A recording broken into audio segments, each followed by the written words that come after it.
Okay, we have a lot. Okay, let's start.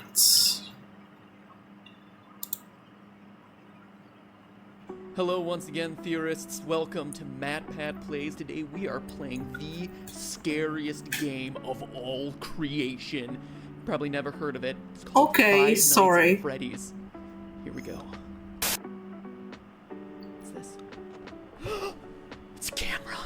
The camera came up. Oh, was that a bunny? Maybe. Was that a bunny? I think it was a bunny.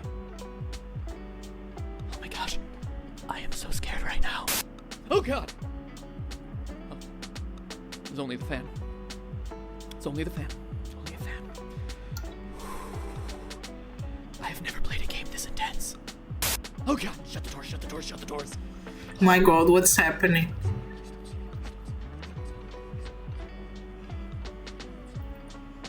I'm so scared right now. I'm so scared. Can you tell I'm scared right now?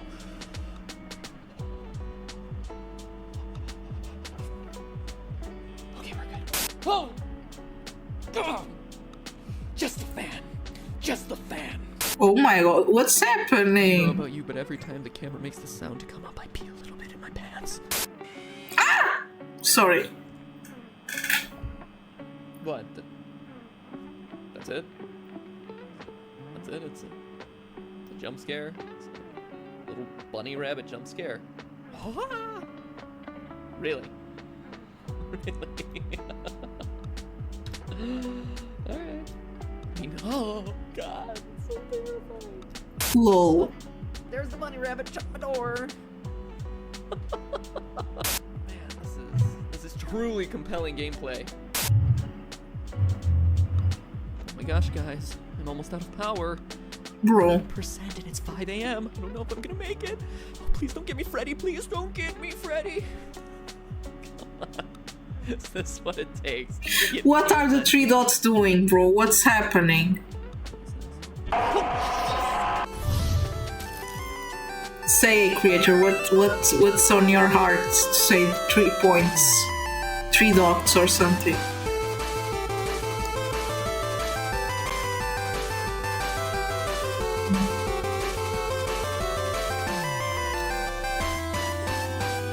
Hello, Internet! Welcome to Game Theory, where fear is our middle name. Matthew Fear Patrick. It's a Lol. very strange name. Okay, I'll admit it, I didn't give Five Nights at Freddy's enough credit when it first came out. A few jump scares from creatures that, aren't that scary. People overreacting to it on YouTube. What do you mean? What's happening? But then, when I asked you about it, you showed overwhelming support for an episode on the game on Twitter, so I began to dig a little deeper and deeper. And what I found was some of the most interesting storytelling, most intriguing mysteries, and most disturbing events I'd read about in a long time. Now, if you were just to play the game straight through 5 days, the story would actually come across as pretty superficial. You're the new night guard watching the security cameras at a Chuck E. Cheese-style restaurant called Freddy Fazbear's Pizza. 4 animatronics roam the Really? halls at night because the owners don't want their servos to lock up. Bad news is, you can't let them Oh near man, you, I or didn't else they'll know kill you that. on the spot because you look like a naked endoskeleton. Ow, ow! Show them those circuits. Apparently, one of them. Oh, bit I'm someone sorry, back bro, in I didn't know 87, that. Presumably 1987. And the past guard leaves you recorded phone messages to act as your tutorial. That is, as much as he could record before he got himself killed. And that's it. Stay 5 nights, collect your paycheck, done, game over, play something new. But playing it that way is doing the game a huge disservice, because that's not even scratching the surface. If you're Got more snacks, sorry. I'm hungry. layers of unsolved mysteries around this place, you find that there's a 5th animatronic. Okay, that's Posters scary. on the wall will change randomly. That news clippings appear and disappear, telling the dark secrets of this twisted place. Putting it all together, here's the rest of the story. Freddy Fazbear's Pizza, once a popular restaurant, fell into hard times when 5 children went missing there after being lured to a back room by a man dressed in a character costume. Though a suspect was caught and convicted, the bodies of the children were never recovered. The pizzeria was also threatened with shutdown due to sanitation complaints, as foul odors started to come from the animatronics. Yay! Blood and mucus Oh my god, oozing from Jesus their great. mouths. The last article, written years after the incident, states that the pizzeria would finally be closed by year end. In addition to the core 4 robots, Chica, Bonnie, Freddy, and Foxy, there's also a fifth, unofficially referred to as Golden Freddy. Ignoring the rules of physics, Golden Freddy appears and disappears at will, can inexplicably travel through doors, wherever, causing strange hallucinations. And when he attacks you, you're not taken to the typical game over screen, your game crashes. So that's unsettling. And there's also strange messages appearing on the walls, repeating the words, "It's me." According to the game's creator, the place is indeed haunted by what we can only assume to be the spirits of the 5 lost children. So that's the gist of it. Murder, missing children, foul odors, killer robots, and pizza. But that story leaves a lot of lingering questions. Who is your character? How's he fit in? Why does he stay for 5 nights when he's very clearly confronting the possibility of death? What more can we know about this terrifying Golden Freddy? And most importantly, what is the complete story behind Five Nights at Freddy's? They're all good questions about a delightfully incomplete and mysterious story with just enough threads to keep you theorizing. So now, if you'll indulge me, let me reciprocate that story with one of my own. I think you'll find it interesting. December 1993, Aurora, Colorado. 10 p.m. Tuesday night at a local Chuck E. Cheese. After a family birthday party runs long, manager Margaret Goldberg and teenage employees Sylvia Crowell, Ben Grant, Colleen O'Connor, and Bobby Stevens are forced to stay late to close up shop. But as Margaret tallies receipts in the back, Bobby scrubs down the kitchen, and the other 3 work outside in the main arcade. Unknown to any of the 5, there's actually a 6th person locked in the building, waiting silently in the darkened restrooms. A 19-year-old named Nathan Dunlap. Earlier that year, Nathan had begun working there as a cook, dough master, before getting fired in July after a disagreement over his hours. Okay, let's go. Then Colleen. Dunlap then moved to the kitchen, where he surprised Bobby Stevens. The bullet entered Bobby's jaw, sending him sprawling off the ground. Then finally, Nathan moved to the back, the office, where Margaret opened the safe before Nathan shot her twice, proceeded to grab her bag, filling it with $1,600 in cash, arcade tokens, and keychains. Spurred on by the building's security footage, police were at his home a few hours later, where he was promptly arrested. Eventually, he was tried and sentenced to death, but his story re-entered the news just recently as his punishment has been postponed, leading people to debate whether he's able to sleep soundly, knowing that his execution has been delayed. This is a tragic story, a disgusting waste of human life, and one that I won't joke about or make fun of in any way, but I want to address it because I have a strong suspicion that this story is the one that inspired Five Nights at Freddy's. Let's look at the facts. First, I don't think that there's any doubt that Freddy's is a parody of Chuck E. Cheese. From the singing animatronics to the alliterative naming of the characters, the parallels are just obvious. So the setting is certainly the same. Next, what year does Five Nights take place? The time is certainly kept vague, but there are clues that we can put together. For one, the Chuck E. Cheese franchise had a tremendous period of growth and success in the late 80s and early 90s, but started to decline along the same time as arcades, with at-home video game consoles taking center stage. So that's one clue, but we can get even more detailed, specifically with your character's paycheck. Each night you're working a 6-hour shift, and you're spending 5 nights there. So that's 30 hours of total work time for $120. In total, $4 an hour. How can they do that? That's below minimum wage for 2014. But in 1990, minimum wage was $3.80. In 1991, it was raised to $4.25. And by 1996, you were looking at about $5 an hour. So the game seems to take place between 1991 and 1996. The Nathan Dunlap story took place in 1993. But let's move on to the most important comparison, the victims. In the game, there were 5 child victims. In the real-life story, there were also 5 victims. But we can get even more specific. Online theories about the game always tend to draw a parallel between the number of kids missing to the number of animatronics. animatronics, saying that the children's bodies were stuffed in My various God. suits. And this appears to be true. Bonnie and Chica both have moans and raspy breath sound effects, as though someone's trying to cling to the last threads of their lives stuffed inside the costumes. And other sounds made by the animatronics are just slowed down versions of children's laughs and screams. Additionally, as the news clipping mentions, the suits ooze blood and mucus. My in a God. state like decaying bodies or reanimated corpses. So 5 victims, 5 suits. Seems like a slam dunk, but nowhere does it say that all 5 were murdered, only that they went missing and couldn't be found. Also, the trouble a lot of people have with this theory is Golden Freddy. Why is that guy so limp and lifeless? So unlike the others. It's weird, until you go back to the real life story. Yes, there were 5 people shot that night in Chuck E. Cheese, which matches the 5 victims in Freddy's story, but of those, 1 survived. Bobby, the one from the kitchen, miraculously survived the shot to his jaw. After he was knocked to the floor by the bullet, Oh my God. he went limp, played dead, to avoid the killer coming back to finish the job. And that relates exactly to the advice you're given on night 3 by the phone guy. Try playing dead. You know, go limp. Again, let me reiterate that I'm not trying Oh to my make God, light no of way. the real-life events by comparing them to bear costumes and animatronics, but I do want to point out that these similarities do exist. And what else is limp and appears to be a lifeless, empty suit in the game? Golden Freddy. Surviving the attack, Bobby was able to go to trial and be a damning piece of evidence in the case against Nathan Dunlap, ultimately leading to his death sentence. Which animatronic surprises you by appearing randomly? The one you don't expect and has no clear pattern?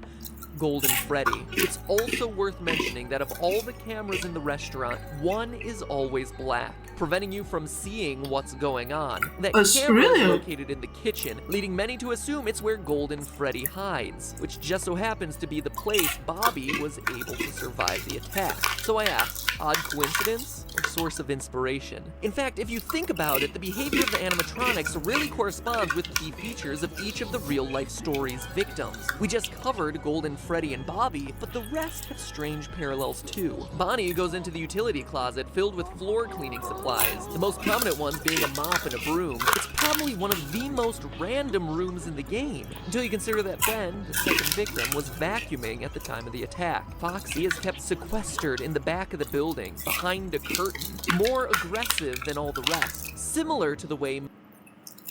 Let me just clean my hands again.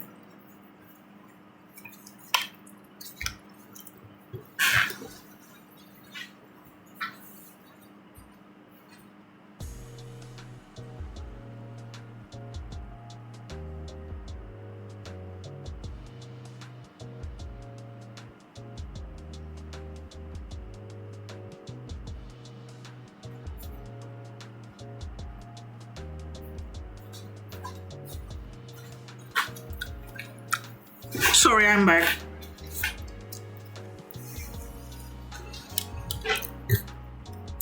Margaret, the manager, was in the back office counting receipts at the time of the murder, and her role as manager would inherently make her more aggressive or assertive. Sylvia was closest to the bathroom and was cleaning up the salad bar at the time of the attack. Chica walks past the bathroom and is associated with food. And Freddy, well, he doesn't have that strong of a parallel with Colleen, but he does appear in the girls' restroom. Odd for what we would assume to be a male animatronic. Maybe it's a reference to Colleen being a girl, or a nod to Nathan's plan of hiding in the bathroom until he was ready to attack. Alright, after doing all the research, reading every fan theory in existence, and putting all the clues together, what can this mean for the story of the game? I think the game is an allegory for that night back in 1993. Here's my final interpretation.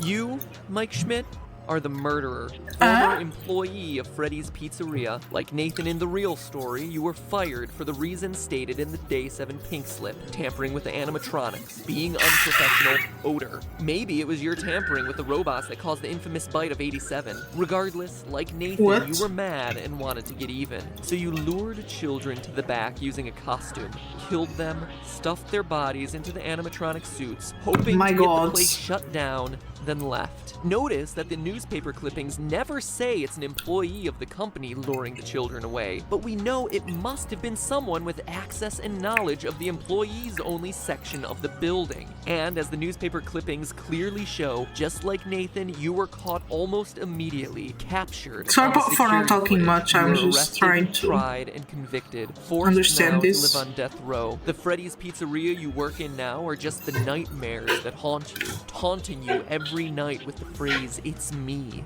it's me, it is you, you are the killer." The nightmare is also why everything is so surreal. Posters switching at random, heads on the animatronics glitching, Golden Freddy appearing and disappearing at will, taunting you as the one that got away. It's also why you're only at the pizzeria from midnight to 6 a.m. every night. It's a nightmare. It's in your sleep. It's a place you created, a restaurant long closed as evidenced by the spider webs, and overrun with angry spirits out for revenge on you, and you alone as the one who took their lives, as evidenced by them completely ignoring the naked endoskeleton elsewhere in the building. It's also a place you can't escape from, why you find yourself back there night after night, even after you complete your 5 nights. "See you back next week," the ending text goes. You're unable to leave this terror, the threat of death, the guilt, because it never ends. And in a delightfully ironic twist, your personal hell forces you to supervise the exact same security footage that led to your capture in the first place. But hey, that's just a theory. A game theory. Well, Sweet dreams. thank you, I guess. Oh wait, it's still not finished. You know what October reminds me of? No. Traveling from door to door in order to get free snacks on Halloween. But get this, with Nature Box, every month is like your own personal reverse Halloween, where you don't have to do anything and the snacks come to you at your door. Huh. Pretty awesome. No costumes required. The only thing that is required is that you scroll your mouse on down the screen and click the link in the description or type in naturebox.com/MattPat. Choose your 5 favorite snacks and bada bing bada boom, free trial box arriving straight to your door. Oh, get No out of tricks, all treats, just for you. Okay. The only thing scarier this Halloween would be no more Nature Box.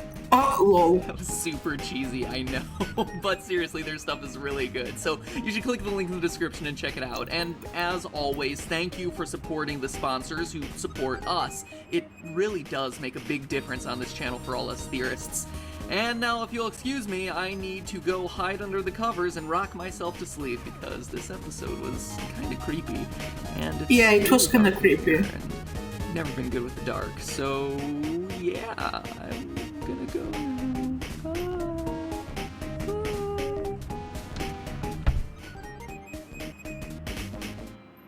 Thank you. Okay, let's see this one.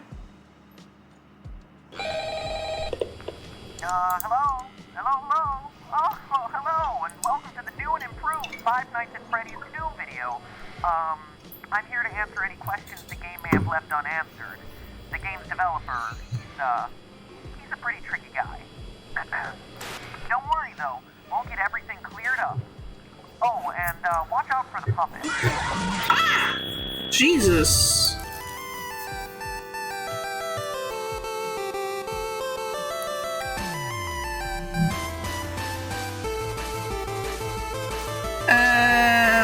In 17 minutes. Why? Hello, Internet. Welcome to Game Theory, the show that promises not to include any more gratuitous jump scares, unless that's just what I want you to think, so I can kitty. lull you into a false sense of You're security adorable. and scare you again. But I wouldn't do that. I'll just let the uncertainty of whether a jump scare is going to happen or not drive you insane for the rest of this episode. Man, I love reverse psychology. You know what else I love? These games! Not because I'm freaked out by the rosy-cheeked, tingle-looking, emotionally dead animatronics. Okay, well, Balloon Kid is pretty messed up, but whatever. What? No, what I appreciate about these games is the level of thought that went into every element of the story. When you create a game that has people rage debating about whether it's a sequel or a prequel, you've definitely done something right. Unless that was never your intent, in which case you've done something horribly, horribly wrong. Anyway, the point is, Five Nights at Freddy's 2 looks to be everything you'd want in a sequel. More cameras, more danger, and more fan. Fan. But that also comes with more questions. Questions about the game's lore. And while others will provide you with the jump scares, I provide you with what everyone really wants, answers. Well, maybe not everyone. What an elite, educated subset Why so many really Dexters? want, answers. So grab yourselves a slice of Freddy Fazbear's signature pizza, cause we're about to dig in. Ugh, tastes like cardboard. Let's get the big one out of the way first. Is the game a sequel or a prequel sequel? And what I mean by that is, contrary to popular belief, just because it has a big 2 slapped next to the name doesn't automatically mean the game comes after the first one in a timeline sense. It's a sequel, yes, but it tells a prequel story. Take for instance these all-time classics, Psycho 4: The Beginning, Lion King 1.5, and the actual all-time classic Godfather Part 2. All of them sequels that just so happen to also be prequels. It's not mutually exclusive. So where's Five Nights at Freddy's 2 fit in? Knowing its place in the timeline is crucial for understanding its story. Well, to figure that out, let's focus on the paycheck you receive at the end of your 5th night. The date places the events of the game in 1987, a whole 6 years ahead of when we determined the first game took place in our first video. Sounds like a prequel, but we found that date in the first game by calculating Mike Schmidt's hourly pay and comparing that to the minimum wage of the 90s. If Scott Coffin, the game's developer, is just picking random numbers for the payments, this bit of evidence would be meaningless. Except that he's not. At the end of Five Nights 2, you get paid $100.50. Divide that by the 30 hours worked, and you get $3.35 an hour. The exact minimum wage for 1987, which means that us using minimum wage calculations to identify the year of Five Nights 1 is a perfectly valid way to prove it, and shows that it takes place after the events of Five Nights 2. Okay, so it's a Still don't believe prequel. me? Players brave enough to survive the extra Night 6 are rewarded with a bonus check and a newspaper clipping that says the toy robots are getting scrapped, and that the old ones are going into storage for a new, smaller scale version of the restaurant. That would explain why the old models reappear in Five Nights 1 and the toy models don't. And notice how it mentions a smaller version of the restaurant. The building in Five Nights 1 is significantly smaller than the setting of Five Nights 2. Need more evidence? What about the fact that on the first night in the office, the phone guy explains that the robots used to walk around during the day just like they do in Five Nights 2, but not anymore. Or the fact that phone guy dies in the first game, making it hard for him to also be the phone guy in Five Nights at Freddy's 2 if it takes place after. Call me the Phantom Menace, cause every way to Sunday, this game is a prequel. So with that revelation out of the way, we're going to piece together the rest of the timeline and dig a little bit deeper. Posters everywhere in Five Nights 2 welcome you to this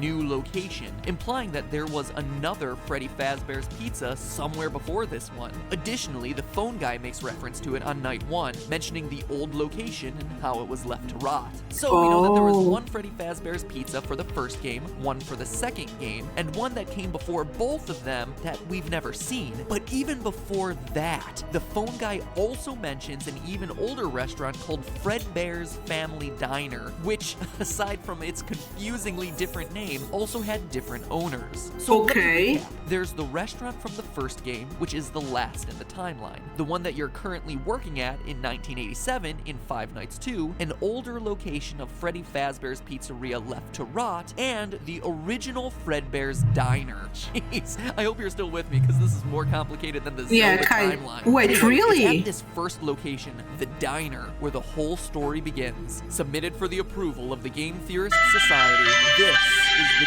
true tale of Five Nights at Freddy's. When you die in Five Nights at Freddy's 2, before you've even gotten over the jump scare, you sometimes get a screen like this. Oh, turn it off! Turn it off! It's too horrifying. What is that? Youngsters was E.T. for the Atari, a console that came out before the NES. Yes, around the same time as the dinosaurs. It's widely considered to be the worst game of all time, hence me reacting in a horrified manner. See? Humor, folks. But seriously, you get these disturbing death minigames which, true to the 1987 setting, use Atari-esque graphics to depict various horrific events. All the while, a creepy robotic voice spells out, letter by letter, things like, "Help them, save them, or save him. These Jesus. death minigames are the most important piece in figuring out the true story behind these games. Let's start with this one. This death minigame has you playing as Freddy, taking cake to screaming children at a birthday party. As Freddy rushes around trying to keep the whole party happy, a single sad child looks on from outside, when suddenly you're powerless to do anything but look on in abject horror as a purple man pulls up in a car, murders the child, and drives off. It's my What? belief, loyal theorists, that this game takes place at Fredbear's Diner and is chronologically the first event that we see in Bro, this this is timeline. creepy. How do I know? Well, it's a small establishment and there's only one animatronic,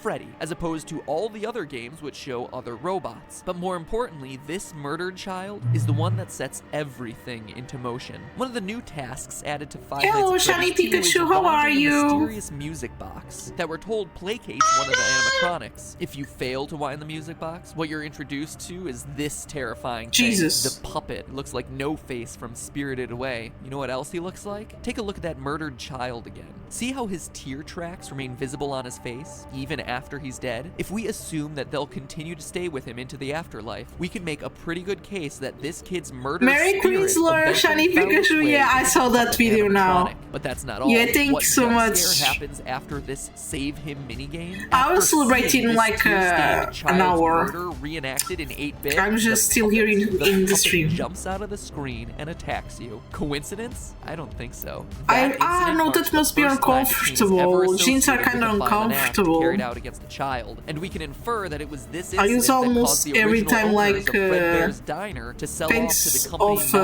known as Fazbear you know, Entertainment. Now, I don't know how about to you, tell. but if I was senselessly murdered and left to I haunt like a crappy pajama pizza place pants. for the rest of my life in the body of an awful-looking clown doll, I'd want to get my revenge as soon as possible. Unfortunately for our vengeful puppet, though, it doesn't quite turn out that way. Fast forward a few years to Freddy Okay. Fazbear's Pizza, the first location, the one that has yet to appear in a game. This I'm new still restaurant only is on one the we learned second about in one, my but I'm earlier liking episode it, throughout but the it's first kinda game, scary. where our pal the murderer uses a The story's golden kinda Freddy suit scary to and lure away creepy. and kill 5 children in the back room. As we read through the various articles on the wall, he gets caught the next day, but the bodies are never found, presumably because they've been stuffed into the animatronic Jesus suits. The Christ, restaurant yeah, stays open that's for a few so months until the creepy. dead body stink starts to waft off the robots and causes the place to get shut down for health reasons. But how do we know this happened in the first pizzeria's location? Again, we turn to what the phone guy says. On night 2 of Five Nights 2, he mentions the smell coming from the old animatronics, the smell that got the original restaurant shut down. We also know that after the Golden Freddy incident, it took multiple months for the restaurant to get shut Why? down. That couldn't have happened in the restaurant of Five Nights at Freddy's 2, which is shut down on night 6 and into the foreseeable future. But outside of these lore clues, it also makes logical sense. Before the Golden Freddy Hello. murders, there was one dead child whose tear-stained Okay. soul existed in the form of the puppet. But now there are 5 more dead children, and thanks Oh, to another Jesus. of the death minigames, we find out exactly what happened to them. In the Help Them minigame, the puppet stuffs the dead children into the robotic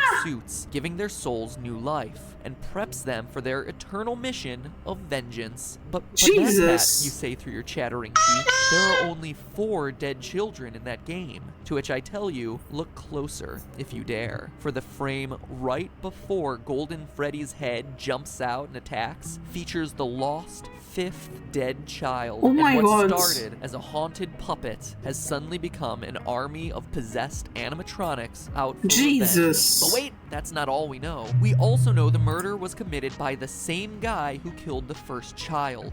How? Look at the Foxy death minigame. Twice, Foxy runs out to meet the kids, but the third time we see the tall purple man again, smiling. Foxy goes into the other room to find 5 dead children. No. The man in purple strikes again. Skip ahead to 1987, finally But who's the bringing us guy to the in events of purple? Five Nights at Freddy's 2. The old animatronics have been retired, and the cute new versions of all our favorite friends come equipped with facial recognition software that just so Ooh. happens to be connected to a sex offender database. What? Seems like an oddly specific detail, right? Jesus Until you consider Christ. that the last first restaurant was closed for having children get kidnapped and killed by an employee. It's a safety measure. You see how it all ties together? So you have some animatronics possessed by vengeful spirits and another batch on the prowl for predators. But that doesn't stop our friend the Purple Man from continuing his life's work of murdering children at Freddy Fazbear's Pizza. As we learn from the phone guy on nights 4 through 6, the new restaurant is once again under investigation as, well, I'll let him explain.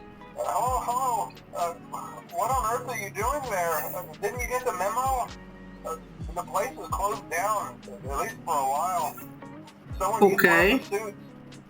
We had a spare in the back, a yellow one. Someone used it. Now none of them are acting right. The Golden Freddy What do you mean they use it? The final death minigame also supports this. You, as Freddy, must walk through an exact replica of the building. Animatronics all in their proper places, seeing the 5 dead children spread out through the various rooms. And based on what Phone Guy says, it seems like the guilty party was the former night guard, the one who moved to day shift and the one your character replaced. I mean, Phone Guy makes plenty of uncomfortable references to suddenly having an available position during the day. When we get it all sorted out, we may move you to the day shift. The position just became available.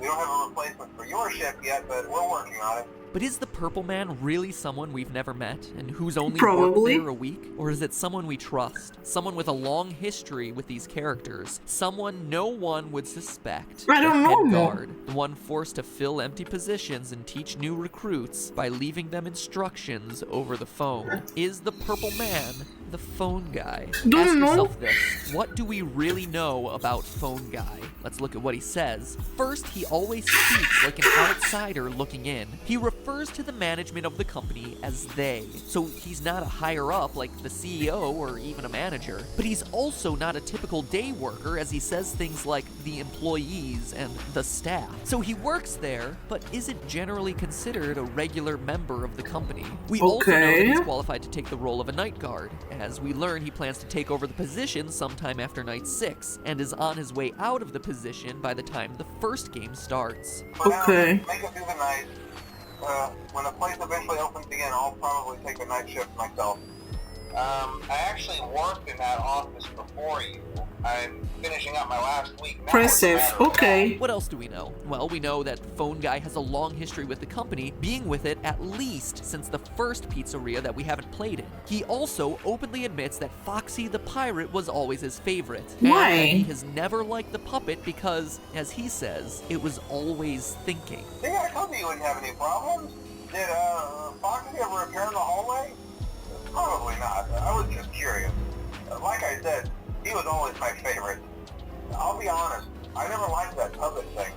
It's always thinking, and it can go anywhere. Okay, but what do you know about the Purple Guy? But thinking about what? How do they know that the puppet is thinking? Do the puppet talk? Fredbear Diner. We see him smiling as he watches Foxy perform, Phone Guy's favorite, right before Foxy sees the room of dead children. We know that the puppet and the killer wouldn't get along, which would explain Phone Guy's discomfort around a creature that he describes as always thinking. And here's the bombshell. We know the killer is a security guard. How? On very rare occasions during the Save Them minigame, while Freddy chases the puppet, the Purple Man appears and chases you. Look on his chest. It's an orange badge, the kind that would be given to a security guard. Yellow. Now look at his eyes. Notice the white spots? An odd, seemingly innocuous detail. But now look at Golden Freddy. Look deep into his dead, vacant eyes. What do you see?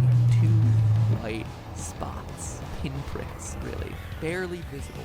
They're there. And now finally, what do we see in Purple Guy's hand? Well, the Atari graphics make it tough to discern. It's not like any gun or knife I've seen. No, that to me is very clear. A phone. Phone. The robotic voice is spelling out for you, save them, save them. But when Purple Guy, phone guy catches you. The screen crashes, and all you're left with is, you can't. But that's not where it ends, Internet. As you and I both know, there's still Five Nights at Freddy's 1. If this game is last in line, and the puppet is truly pulling the strings behind all of this, you might be asking yourself where he is in Five Nights 1. Yeah, where? The other animatronics got scrapped, but this ghostly guy should still be around if this timeline I proposed is correct. And get this. The puppet is in the first game. Take a look at the east hallway. It seems pretty normal, right? But every so often, the posters on the walls change to this. A crying child with two streaming lines down his face. Look familiar? It should. The Five Nights at Freddy's series is about vengeance. One child, 6 children, more looking for revenge against a sick child. Jesus Christ. The purple guy, the guy who just so happens to be the first voice you hear when turning on these games. Save them. Save them. You can't. But hey, that's just a theory. A game theory. Thanks for watching. Bro, this is Make sure you wind that impressive. music box by clicking the subscribe button. Otherwise, the puppet Oh might wait, get ya. let's finish Click it. this. Click it! Oh, guess you were safe after all. It's almost the holiday break. You know what I like to do during this time of love and gladness? Catch up on my favorite TV shows. But at this point, I don't have cable and should probably avoid pirating things. Yeah. Which is why I subscribe to Hulu Plus. And by clicking the link in the description or typing in huluplus.com/MadPat, you can get a free 2-week trial of nonstop binge watch for all your favorite shows, like Bleach, One Piece, Family Guy, Sword Art Online 2. Or if you're like me, you'll probably relive the glory days of the 90s by marathoning Sabrina the Teenage Witch for days on end. What? Ugh, get together with Harvey already. While everyone else is fighting hordes at the mall, you, the smart one, will have done your online shopping and be lounging around working your way through season 1 So of cute, Drunk Kitty. History. So get your 2-week free trial by clicking on huluplus.com/MadPat. The weather outside may be frightful, but the Hulu Plus is so delightful. That was admittedly very cheesy.